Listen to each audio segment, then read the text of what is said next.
Good morning, everyone. I'm Efrat Pfefferman. I'm the Executive Director of United Way of Monroe County, and thanks for waking up with United Way this morning. Um, this morning's panel features guest speakers that are in the social service provision world and specifically help our chronically homeless population in this community. Last month, we heard from individuals experiencing homelessness and housing insecurity about some of the challenges they face, some of the barriers, some of the things that are working well in our community. There was much more discussion about housing than healthcare, but we know that healthcare and health in general, it poses some unique challenges for folks in chronic homelessness. Individuals in chronic homelessness face higher rates of mental health challenges, substance use disorder, brain injuries, trauma, and other chronic health conditions. And without receiving proper care and assistance, the average age of life of a chronically homeless individual is only 47 years old. So how does our community care for vulnerable folks, and how can we do even better in attending to the well-being of unhoused community members? So that's the discussion today. And we have a wonderful panel I'll introduce in just a minute, but I wanted to first take time to thank our sponsors for the Wake Up with United Way 21 series, which is it's a collaborative project between United Way of Monroe County and IU's political and civic engagement program. And our sponsors make this all happen. We'd like to thank Bloomington Township, our premier series sponsor, and then presenting sponsors IU Credit Union and the Community Foundation of Bloomington, Monroe County, and program sponsors Duke Energy and Old National Bank. So give them a big round of applause for helping to facilitate these important conversations in our community. And tune in every second Thursday of the month for the next topic. So I mentioned we have a really wonderful panel, lots of experience in this room, lots of passion and energy, just some great people. And instead of trying to do justice to the introductions to each of you, I thought I'll just turn it over. Maybe I'll go down the list the way I have it in order here. And if you could just introduce yourselves, the agency that you work with, maybe say a little bit about the programs that you have, specifically with individuals experiencing homelessness. We'll start there. And then as the audience, if you have questions, please feel free to type them in the Q&A feature down below.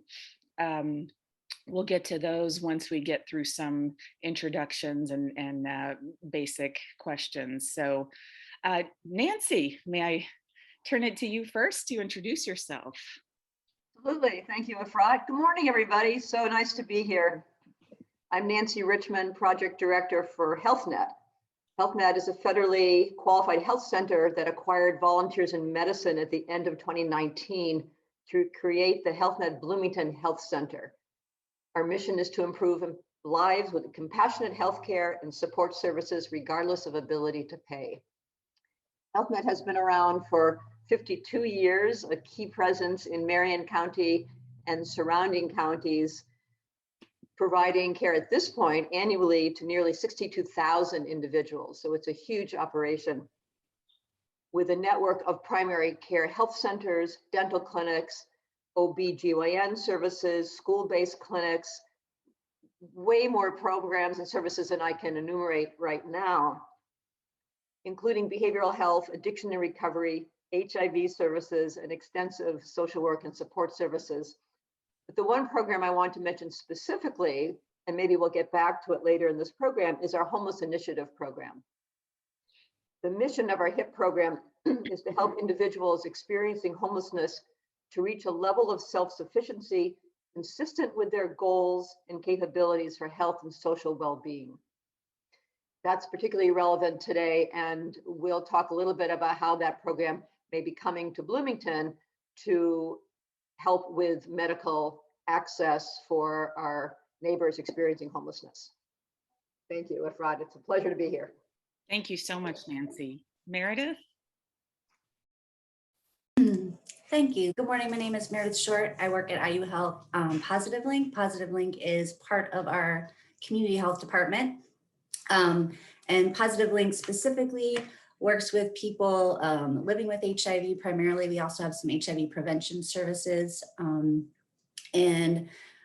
We have been prioritizing a lot of pop-up prevention events in Bloomington and surrounding counties where we try to go to people instead of have people come to us. So we've been collaborating with the health department and the city and Centerstone and providing HIV and hepatitis C testing, linkage to our pre-exposure prophylaxis, which is the once-a-day HIV prevention pill, and hepatitis C treatment, linkage to that within Seminary Park and Switchyard Park. So that's a May through November thing. Community health has a lot of programs that can support people with low income, including we have the WIC program, Women, Infant, Children. We have the Nurse Family Partnership, which is for first-time moms. And it's a super program where nurses provide a lot of support besides just health stuff. It's a really holistic program. And then we have our Family Vitality Program, which Lori Terrell, she's wonderful. She leads that. And that's for pregnant women who may have who have substance use disorder. So there's a variety of things that we do in community health to support people experiencing homelessness. And it's personally very important to me. I've worked with homeless off and on over the years. When I first moved to Bloomington, I was at Martha's house. And so it's something, and I volunteer at Shalom every week. And so it's personally very important to me as well. Wonderful. Thank you, Meredith. And Dana, I know you're not a healthcare provider, but you connect people with healthcare, but we'd love to hear about your services at Wheeler Mission and also maybe a little bit about those partnerships and referrals that you utilize to help your clients. Sure. Thank you, Efrat. And thank everyone. Thank you for having us here. Wheeler having us here this morning. And also thanks. I just want to thank the audience for participating this morning, be a part of what we're doing. And you said we're not a healthcare provider. Sometimes we feel like that as much as we work with those local providers here. But yeah, that was probably a misstatement. Well, I'm Dana Jones. I'm the director at Wheeler Mission Center for Men here in Bloomington. And Wheeler Mission exists to provide needed goods and services to the homeless and impoverished of South Central Indiana, without regard to race, color, sexual orientation, creed, national origin, or religion. Wheeler has been in existence for a long time, since 1893 in Indianapolis, and merged with a local shelter in 2015 here in Bloomington. Although we haven't been active here in Bloomington for almost 6 years now, we are a major provider of homeless shelter services in this community. Wheeler Bloomington currently operates 2 shelters, one located at 215 Southwest Plex Avenue. It's our Center for Men, and at 400 Opportunity Lane, our Center for Women. Each site provides low barrier sheltering. Being a low barrier shelter simply means we accept people as they are and provide a safe and warm place for shelter for those who have no other options. While some shelters may require a homeless neighbor to be sober or to pass a drug screen, we do not. A neighbor experiencing homelessness can show up at our doors just as they are, without the need for an ID, fear of a warrant check, or a drug or alcohol screen. Each year, Wheeler provides shelter to between 700 to 900 people. And in 2019, we provided over 44,000 nights of lodging and 85,000 meals. In addition, Wheeler provides not only shelter to 365 days a year, but we also provide meal service and day room service to the public 7 days a week. These services include showers, clothing, and case management to those in need. We also provide programs of varying lengths designed to meet the need of those seeking additional soft skills and job readiness, so they may be equipped to successfully re-enter the community after experiencing the crisis of homelessness and its various causes. In addressing addictions, Wheeler Mission provides a year-long in-house recovery program located at our 285-acre facility out at Camp Hunt on North Fifth Road. Recognizing that we can't meet all these needs of the homeless in our community alone, Wheeler collaborates, which is what we're talking about today, with many other agencies in the local continuum of care and the healthcare providers network here in Bloomington. To ensure that, and we just want to ensure that all our guests seeking services at Wheeler is able to obtain those things that they need to overcome the barriers to 1, housing, 2, healthcare, and 3, other life necessities. Yeah, so we have a really we're serving the most at-risk community in our area. In addition, Wheeler Bloomington was driven last year by space during the pandemic and a growing population of homelessness to purchase some buildings around us in our cul-de-sac.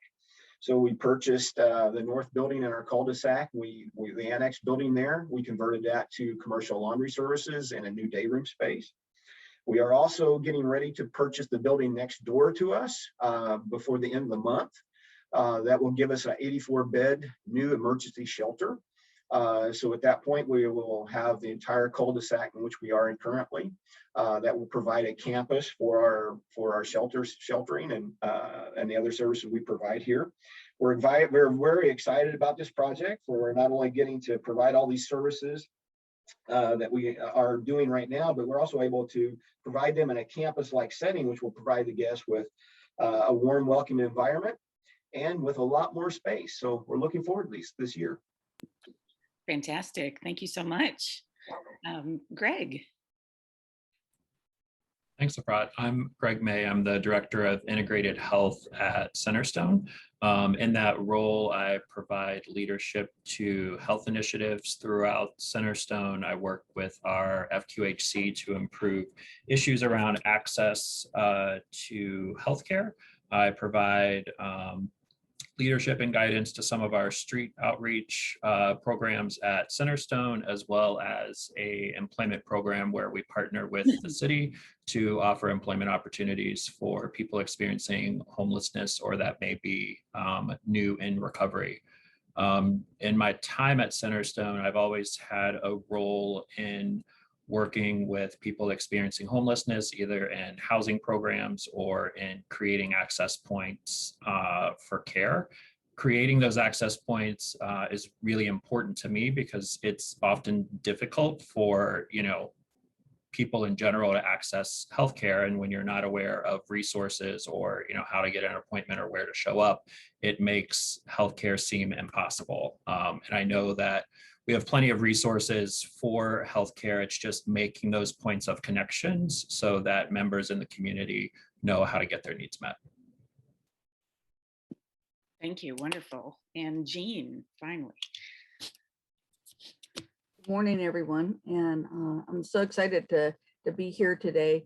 My name is Jean Capler. I am the local support network leader for the Rehabilitation Hospital of Indiana Resource Facilitation Program. And what that means is that I work for RHI for short, Rehab Hospital of Indiana, which is based up in Indianapolis. We have a standalone rehabilitation hospital where folks can go. They might, let's say, come here to IU Health Bloomington after a car accident or a stroke, something like that. And then maybe they need some extended inpatient rehabilitation to recover from that. And so they may come to RHI for that and then eventually discharge to home. So we've got the hospital, we've got some outpatient services that serve primarily the Indianapolis area, outpatient speech therapy, physical therapy, occupational therapy, neuropsychology. But then we've got one program called Resource Facilitation that is statewide. And we provide services to people in all 92 counties of Indiana. We have staff spread out throughout the state. So I actually am based here in Bloomington. And I do all the outreach and education to Southern Indiana, the southern third of the state. And then we have resource facilitators placed strategically around the state that do the direct service for clients. We focus on working with folks with any sort of acquired brain injury. And so that could be a traumatic brain injury from, say, a car accident or a fall or an assault. But it also includes strokes and folks who have brain tumors. We're seeing more folks with anoxic injuries or hypoxic injuries due to drug overdoses.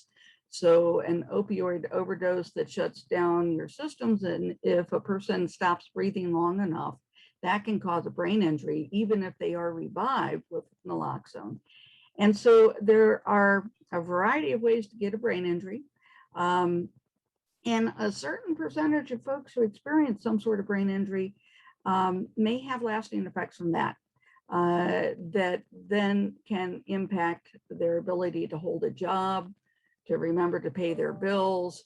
And so it contributes to instability that can lead to homelessness.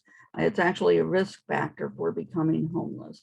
It's also a risk factor for developing a substance use disorder. And so there are a lot of intersections here.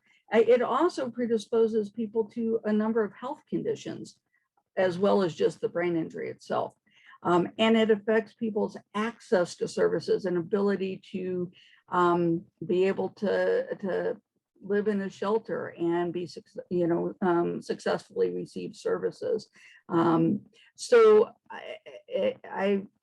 that's one reason I'm really happy to be here, because so often communities are talking about homelessness and the factors associated with that and health risks and such. And brain injury is often not a part of that discussion. So I'm really glad that we're including this topic. I'll also say, by way of introductions, I'm also president of the board for Beacon Inc., one of the other homeless services organizations here in town. And then I'm also chair of the Monroe County Substance Use Disorder Awareness Commission. And so I just see all of these things as intersecting, and brain injury being a part of that. So thanks for having me here today. Well, that's why we're delighted to have you here, and each of you. So thank you so much for those great introductions. And as I was listening, I'm hearing some themes start to emerge. A couple of you talked about, that you started to allude to challenges folks may have in knowing how to access services or what's out there. And I wanted to just start with that before we talk about the promising things that are happening to expand access and remove barriers. But I guess talk to me a little bit about those challenges, and what are those situations where you see your clients not connecting with the care they need, that just kind of give you that heartburn, or as a provider of healthcare services, what do you see as some of those barriers to people getting to you and getting connected with you? And anyone feel free to jump in if you want to talk about that a little bit. I'll jump in to start. I think even before access, there are challenges such as homeless individuals often mistrust healthcare providers, and only after developing relationships and building trust will they even allow examination and treatment. So access is almost putting the cart before the horse, or the horse before the cart, in that you have to build those relationships first. Before someone's going to say, I don't feel well, and so where can I go for help? I'm not sure it's the where to go for help that's the issue so much as building trust. Okay. In addition, I think that it has been already mentioned that complex and chronic medical problems for people experiencing homelessness are often compounded by brain injuries, mental illness, substance use disorders, and so forth, that people might not even be organized enough to be able to think about access.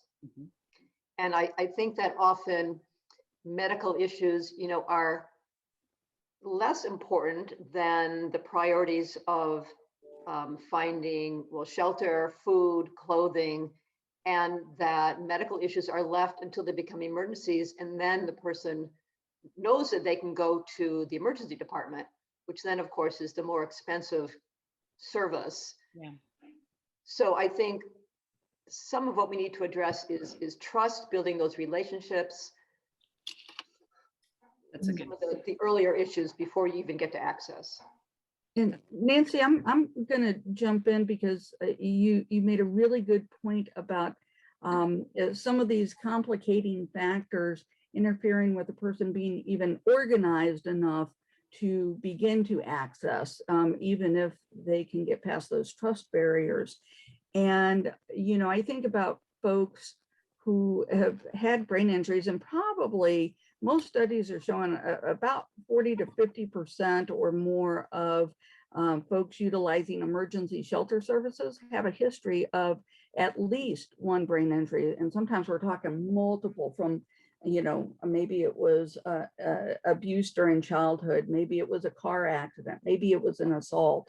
You know, 70 to 85% of folks who are homeless experienced a brain injury before their first bout of homelessness. So it actually can be a contributing factor to leading to that.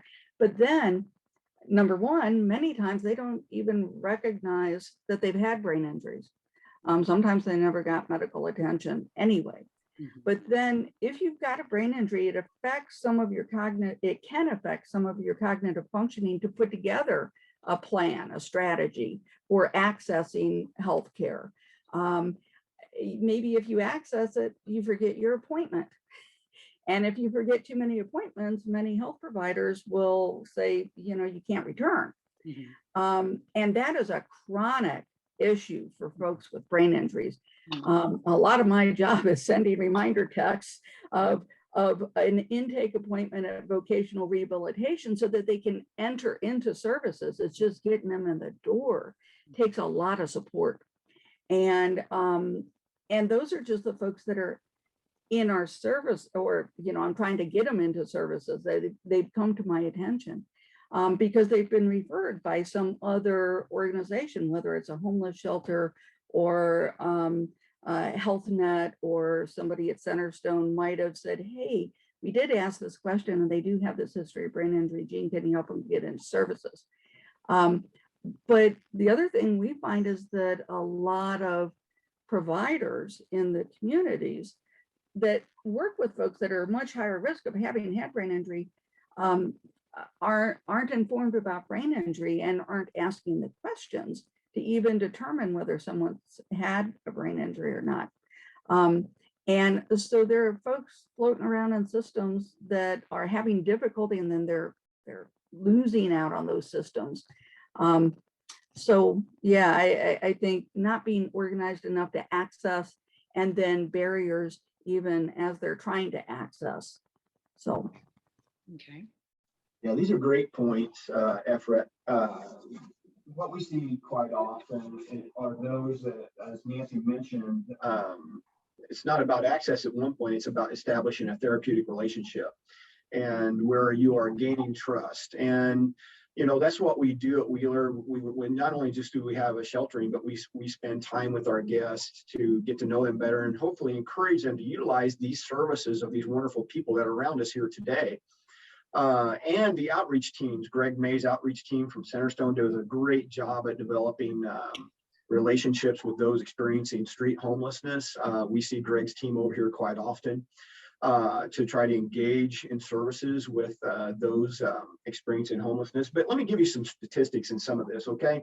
HUD says that those people living in shelters are twice as likely to have a disability. And in 2017, some of the stats that come back from that says 20% of homeless population reported having a serious mental illness. 16% had conditions related to chronic substance abuse, and more than 10,000 people had HIV/AIDS.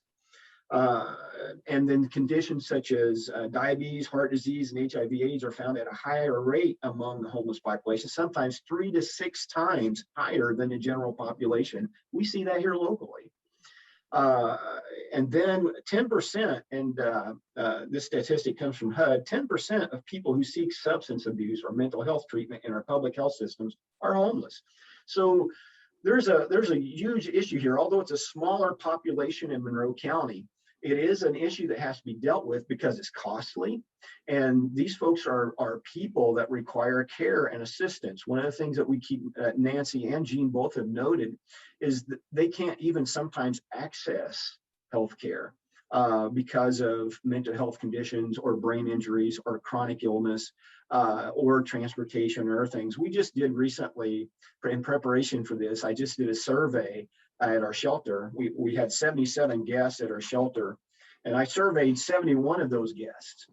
And so first question we ask is, do you have insurance?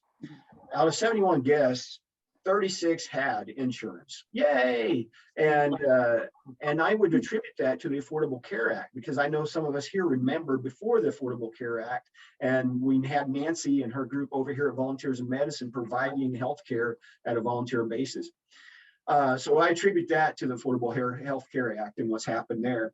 And those 36 that had insurance, or actually it's more than that, had 58 that had insurance out of the 71 that had insurance, but 36 had no primary care physician. Mm. So we see some issues there, that consistency of care. But of those 36 people had insurance and a primary care physician, we see that the question we asked them, what was the greatest difficulty obtaining health care or mental health care? And the first thing they noted was a difficulty of getting appointments with mental health agencies. That was a number one. And it is difficult, with brain injuries or chronic health issues, homelessness, unstable housing, all these factors come in to where they can't even make that point to have access or understand it. Bipolar mental illness was another issue that they gave for difficulty obtaining health care. They were disabled and unable to access. Transportation was another. Admitting they needed help was one, which I found interesting. They didn't want to tell others that they needed help. Motivation to get help, to have health care. And then the final one was to keeping appointments, to Jean's point, keeping appointments, scheduling, and just forgetting their appointments. So that was for that group that had insurance and had a primary care physician. And then when we ask about medications, their biggest concern with medication was with the side effects. One lady, she's a sweet lady, she was afraid to have her medication filled because the side effect was diarrhea, and she didn't have a consistent availability to a restroom. Those are things we don't think about, right? Right. That's what the homeless endure daily. They don't have the access to everyday things that we do to facilitate our own wellness. And one of those is, and we've advocated for years through Wheeler and other missions, is to have a respite center where people that are sick and ill and homeless can go and recover, because Wheeler's not a respite center. We don't have doctors on staff. We don't have nurses on site. So a place that would do that for some of those experiencing homelessness would be a boon for many. And so those are some of the things we're seeing. Actually, we only had 9 people overall at our shelter that had no insurance. But one of the things that come up in this, and I'll cut my time short here, is that one of the things that we keep seeing over and over and over is they don't know how to access, and almost every survey, they don't know how to access healthcare providers' systems. They don't know how to get a primary care physician. They don't know how to get insurance if they don't have it. They don't know how to access mental health care if it's available. So that bridging that from with those therapeutic relationships to the access and showing them how to get engaged is something I think we really need to focus on. Great. Yeah. And Greg, you might be able to speak more to the mental health side of things. But Dana, that's a lot of good points in there. I'm making notes on some things. Well, before I speak about the mental health part of it, I just want to, reiterate that the average person experiencing, homelessness, the age of death is 47, I think is what you said, Efrat. And it's oftentimes for medical conditions that are treatable and preventable. And it's all of those things, that Dana just mentioned, like high blood pressure, diabetes, heart disease, those are all things that we know improve with, access to primary care and having that connection, which is really important. That trust that is built between the person and the provider, or the person and the outreach team, that is primary and essential in keeping people connected to services that will work to meet their needs. Now, as far as care for mental health and substance use treatment, it's tough. I mean, there's a nationwide provider shortage, and people struggle with finding access points. And I know that accessing services at Centerstone has been difficult for folks as well, because we went through a centralized call service, to schedule intakes and kind of get people into care that way. That's not working out. So we're making changes to that process. And we will at some point go back to a kind of on-demand walk-in clinic, so you walk in the door and you get access to services that day, rather than this kind of like multi-step process that folks are going through now. But once someone, comes for services, those, kind of outreach and engagement services remain just as important, once the person comes for the initial appointment, because if they have a brain injury, or a mental illness or a substance use disorder, or they're experiencing homelessness or any other number of conditions, they may not track, when the next appointment is. Who do I see? Where do I go? Is it by Zoom? Is it by phone? Are they coming to my house? And, am I coming into the center? So there's this kind of constant ability to make sure that you have healthcare providers who are engaged and have the knowledge about, working with someone who doesn't have the ability to always show up where they need to be. So sometimes, like Jean was saying, you may be calling people or texting people, or, going to the last place that you knew that they were. What's, kind of frustrating to me and my role is sometimes there's this assumption that, well, if someone didn't show up for the appointment, they probably, don't need the care. And that's very much not true. I mean, they probably need more care, which is, that outreach and that point of connection. And we just have to do better as a community to make sure that we've created, a safety net or enough points of connections for folks that are experiencing homelessness so that they get their need met. Because again, that person not showing up does not mean that the need has been met, or it's, the problem is gone. That's just not the case. Yeah. May I give an example of that? So that we can see how that is really working out every day. Please. So recently we've been working with a lady who's experiencing severe mental illness. She has a severe injury on the back of her leg or lower leg, and it's become infected to the point where it's just a terrible wound. And she did not want to go to a healthcare provider because she's afraid that they're going to zap her with electricity.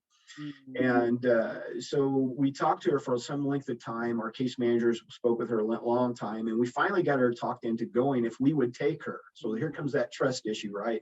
So we would take her. So we took her to the emergency room. We got her to the emergency room, and they required her to wear a mask to go into the emergency room, and she would not go. So we sat outside of the emergency room trying to convince her to put a mask on and receive services. And she said they were trying to kill babies by putting a mask on. And so she would not go in. We had a couple nurses, and bless IU Health's heart, they sent a couple nurses out to care for her, to do a triage out in the parking lot. She would not allow them to touch her because they had masks on. So then it took us another hour to convince her to get back in the van with us to go back to our site. So that's where this is the issue. You have a mental health issue combined with a real physical issue that can cause sepsis and death. And here we have this lady that is exactly what Greg has been talking about, that could potentially have her life ended early at that 47 mark because of this. So that's real life, just happened not too long ago. Yeah. So we're talking about the things needed to overcome those challenges, the trust, the outreach, the collaboration. It sounds like just that close collaboration between service providers in our community.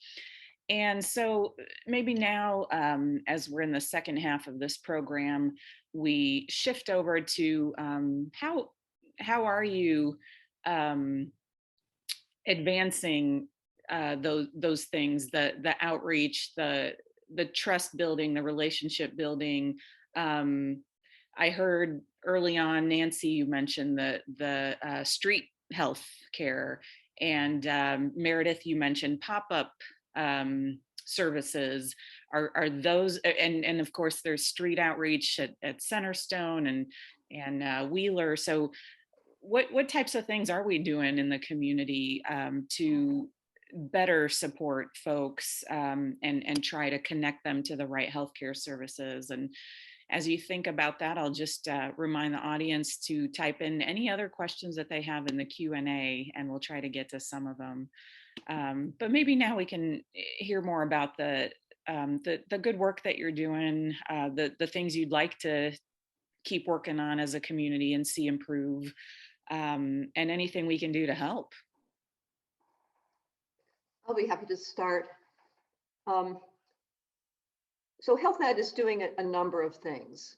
Right now, we're trying to, people at the Bloomington Health Center, we have providers that have kept some time open on a daily basis for walk-ins, that our front desk folks are calling all the shelters to stay in touch with the case managers just to ask, does anybody need an appointment today?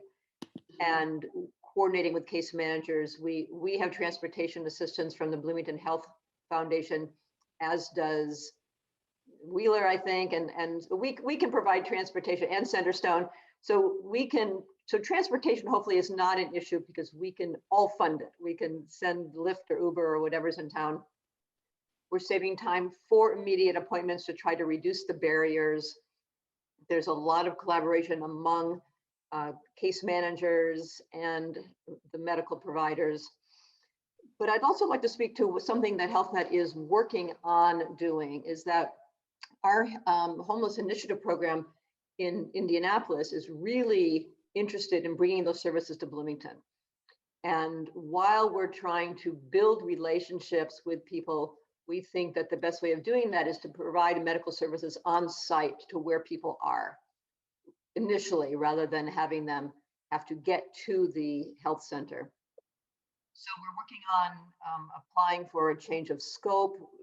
To provide services in other locations, we have to have a federal change of scope approved, which would then allow us to create an on-site mini clinic, if you will, starting in a collaboration with Beacon, to do that at Crawford and at Shalom, hopefully then expanding to Wheeler, including street medical care, ideally street psychiatry.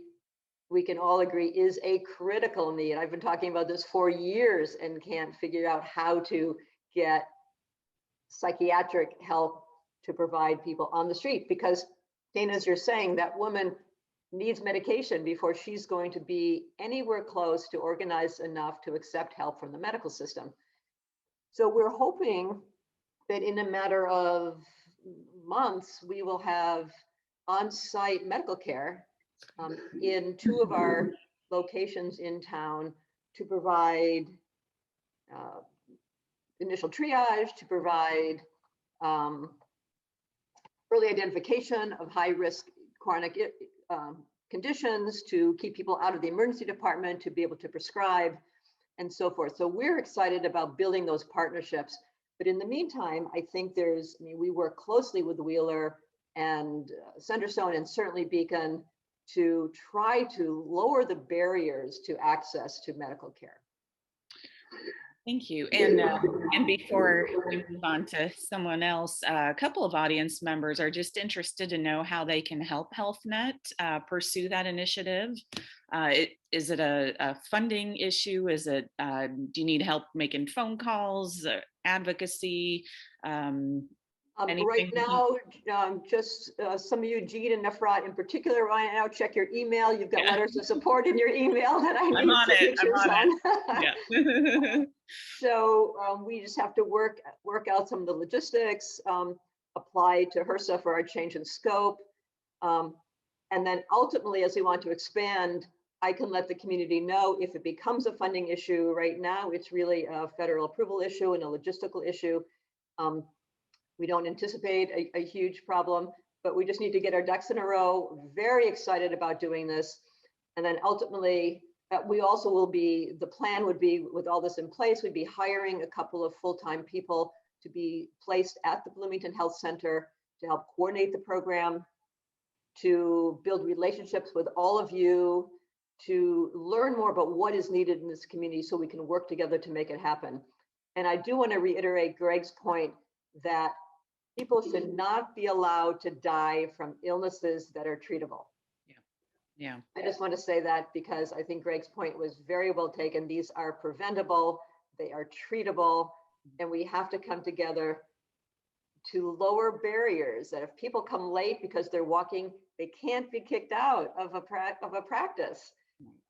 People are experiencing homelessness. They don't have the same resources that we all do. We have to have low barrier access to medical care so people can choose where they want to go, and we have to figure out how to get them services. So we're hoping to do that on site where people are to help them become sufficiently organized. Also, just want to mention that HealthNet also does have behavioral health. That's not necessarily well known in the community. Right now, we have telepsychiatry. We're hiring a therapist for the Bloomington Health Center. And, but we also, it'll never be our primary business as it is with Centerstone. But if people need access to psychiatry, we can also help with that. And yes, it's a hugely underserved discipline in this area. Yeah. Thank you for the. Thank you, Nancy. Yeah, very, very excited on what you're working on. And that is so exciting. I'll just jump in because you know that making services low barrier and providing enough support to folks to help them access those services is so crucial. That's part of what our program does for folks that actually make it into our program. I don't think I mentioned, so resource facilitation currently is funded solely by Indiana Vocational Rehabilitation.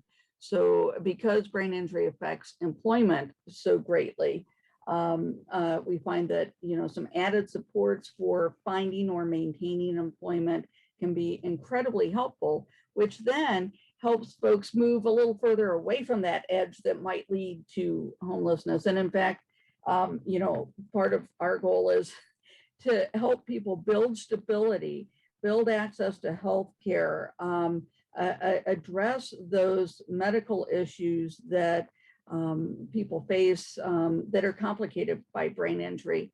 I don't know if you know that people with brain injuries are, you know, much more likely to die from even gastrointestinal issues, heart disease, diabetes, etc., partly because brain injury complicates treatment, partly because there are physiological changes that can accompany brain injury. So getting folks into medical services is one of our main things that we do with our clients. We also are doing a pilot project looking at resource facilitation for folks that don't have an employment goal or an education goal, but do have Medicaid. And so I don't know if down the road this may become a Medicaid funded service as well, which would open up access to folks that really need this. So, you know, and in our services for our clients, we've had folks that are homeless. And so we collaborate with the homeless services providers. Sometimes we're helping folks access shelter and then, you know, working to help them get into a more permanent housing or, you know, apply for some transitional housing, whatever it is, depending on services in their community.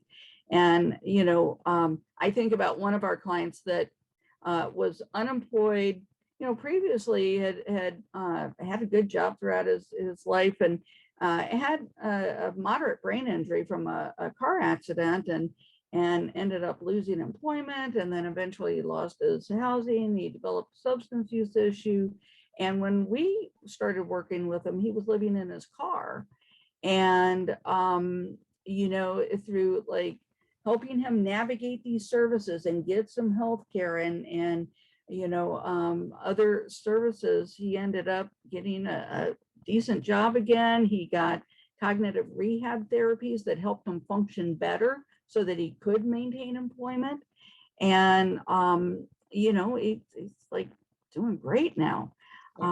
So adding that extra navigation support and trouble solving support can really, help outcomes. Excellent. Thank you.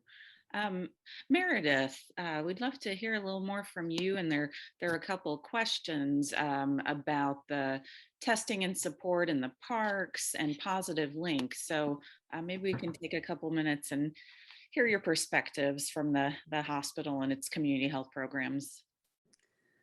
Yeah, thank you. The thing that I keep thinking about when you're talking about successes and what's going well is the collaborative. Bloomington is incredible with the collaboration. I mean, people on this call and so many more people. And when I moved here, that was one of the first things that I really noticed, that people work together. They're not territorial. We want to like help each other. And I really appreciate that about Bloomington. And one thing that happened within the last few months is a lot of the outreach workers in Bloomington have started meeting on a monthly basis to communicate about what we're doing. And that's been extremely helpful. So there are people from the Bloomington Homeless Coalition that attend that meeting, and a variety of places, Indiana Recovery Alliance. And that's, I think, helped to kind of all of us figure out what some of those gaps in services are. I learned that there are street medics. Nancy, you're talking about street outreach, and there are community members doing that. And that's another beautiful thing about Bloomington, is that if an agency doesn't always have the capacity, that actual community members will step up and volunteer their time. And Positive Link has case managers who help people with all of the barriers and challenges that we're talking about, where people, we even provide phones. As Jean said, reminders are super important, but people don't always have a phone, or they lose their phone, or their phone is stolen. So just basic things. We all have, if you think about all of the things that you have to deal with, and then if you don't have a home, if you don't have a car, if you don't, I think, yeah, if I have a heart attack and I go to the hospital, then I can come home and recuperate. Like Dana said, if there's not a respite center, if you're homeless, I know of a woman who's had some heart complications, and she's on the street, and she is using a walker and staying outside. So what else was I going to say? So the other thing that Positive Link has, that we've created in the last couple of years, a position for linkage to care. And so we realized that when people are newly diagnosed, they might need extra support, or there are people who have fallen out of care, often because they're experiencing houselessness. So we have specific people who go out and find people if they're in their camps or at the shelter, and provide extra support. So that's been a super helpful thing to make sure that people are getting their access to healthcare. And that often means not just driving them to doctor's appointments, but driving them to the food stamp office. I think COVID has probably impacted how we all provide services and provided additional barriers. I know we haven't really talked about that too much, but that's been a whole other complication. And I think that's really people experiencing homelessness. That's a good point. We haven't really sorted out COVID related needs from existing and ongoing, and certainly COVID exacerbated a lot, but also had our community innovating and responding in some amazing ways. And I think the collaboration has increased so much. It's been really one of the bright spots of everything. So we've got a few minutes left, and there is one question about case managers and helping people with insurance. I might ask the panelists if you get a chance to type in an answer to that. directly, to please do so. But then I wanted to come back again to how we can help y'all, because we have a very caring community, and of course all the audience members here today sort of represent that, but many more others who would like to help with their time and resources, those who do not have the same. And so is there a role for volunteers in any of this work, whether it's direct, direct service, or are there opportunities that we can help you with for, say, advancing certain legislation that's out there right now, making calls to our elected officials? How can we help you in these last few minutes? If we could touch on that, we'd appreciate that.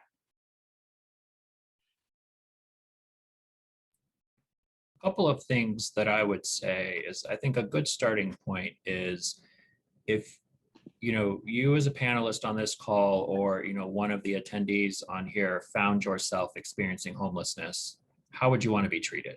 That's probably the easiest place to start. How would you want to be treated? How would you want to be able to access services?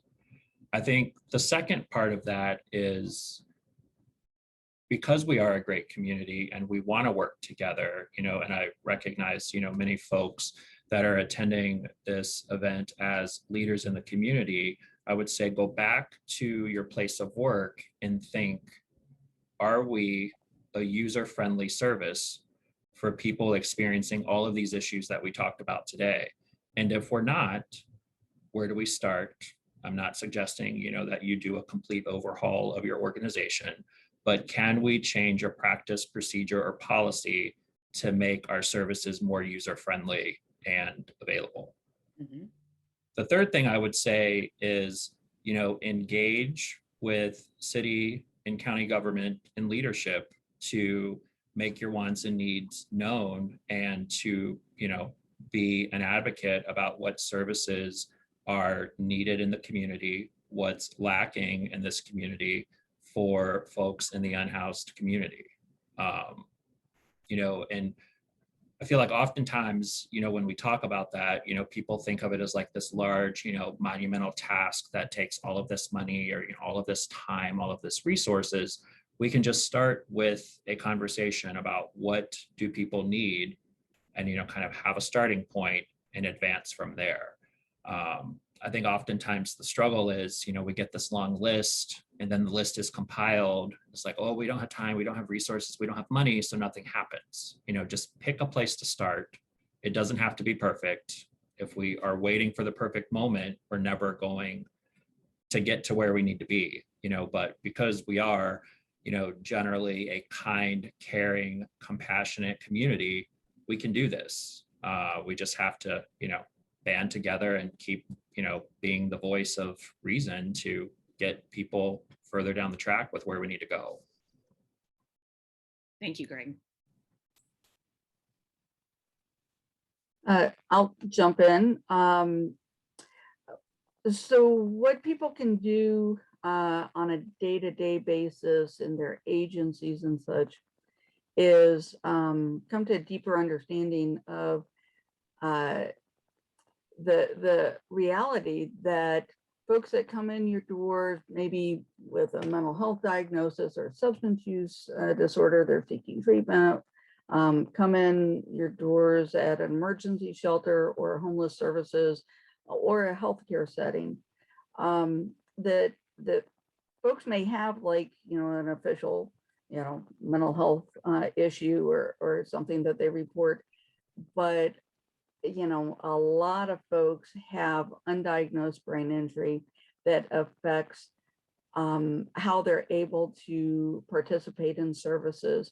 And we can't address that part of it unless we ask questions and determine that, oh, well, maybe this is one of those factors that's complicating the situation.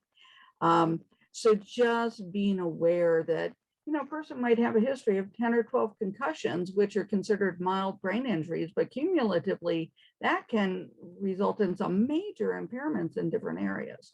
So that's on a day-to-day, just doing your job kind of basis.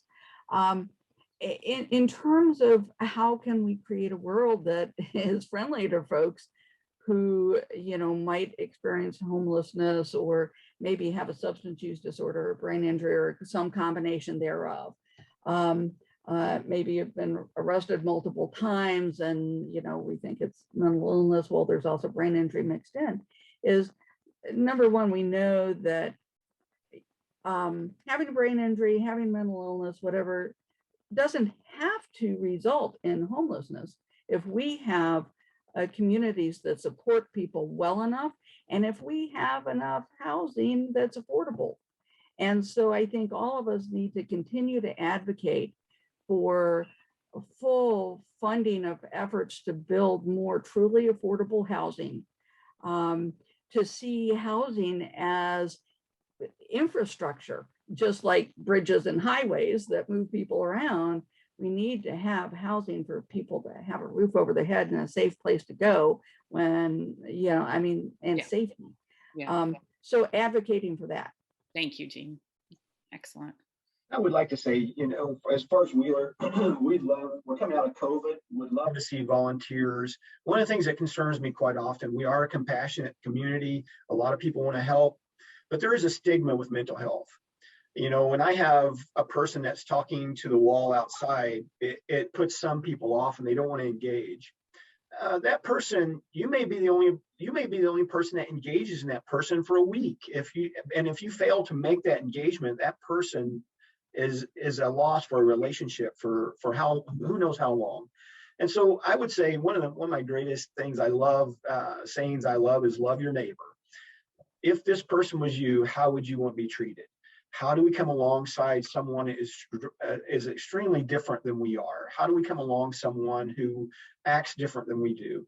How do we reduce that stigma around homelessness and that stigma around mental illness, that we can engage these people as human beings, and not as statistics and not as clients, but as guests and fellow neighbors in our community? How do we do that? And I think if we could ask everyone, as Greg said, is to engage on that level.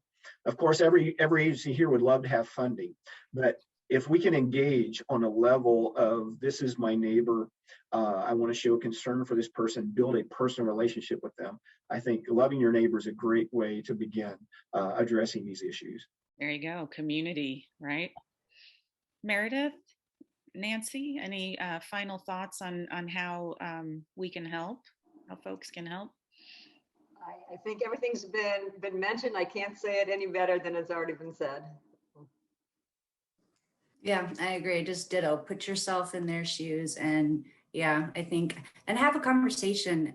Don't be afraid of people. I think that fear factor is something that's common, and it's, just talk to people, engage. Yeah, right. That's again, I go back to how important community is for so many reasons. We are social creatures, aren't we? And that safety net, starts with those people right around you that can help you, help point you in the right direction when you need it, no matter who you are, right? That goes for all of us. So thank you so much for sharing your words of wisdom, your updates on what's going on in the community, your assessment of some of these things. And thank you so much to our audience for this great conversation, great questions and comments. There'll be a follow-up message, which will have additional links to resources. I assume we can share all of your contact info in case folks have direct questions for you. Excellent. So next month, I don't have the date right in front of me, but the second Thursday of next month, we're going to dedicate to hearing from Emily Pike, who's the director of New Hope for Families, our family shelter in town, about housing first, the housing first model, what that is, what are we doing in the community with it, what are other communities doing with housing first, and why we're so interested in that. So we hope you tune in. There'll be info in your follow-up email about that one too. And let's give a big round of virtual applause to our panel and our sponsors and our wonderful audience for being here today. We thank each of you and look forward to continuing these conversations and supporting you in the work that you're doing in our community. Thanks, everyone, and have a great day. Thank you.